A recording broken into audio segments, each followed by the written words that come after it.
now, like, this has to be one of my favorite products in this collection.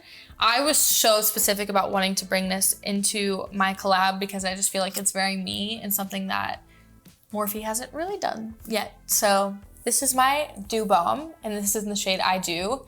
And this is basically a balm stick. So it's a highlighter, but without the glitter, without the shimmer. It's more of a sheen and a more glow within and radiating out type of look. So I love this because you can use it with makeup, without makeup. It's so moisturizing and it just really accentuates the high points of your face.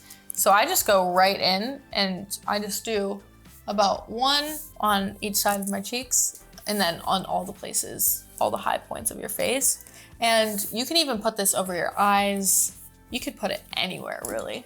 I just kind of tap it in with my fingers and it leaves you looking so healthy, so glowy, and just like you are in direct sunlight even when you're not, because it just really, every time you shift your face, it just hits the high points. And this is like something that you can take out the door. Like if you're really running late and you have no makeup on, but you just wanna look like you did something to your face, you can literally just quickly put it on and run out the door, and it's gonna look like you either did skincare or you did just something to your face, and it really works. I love it.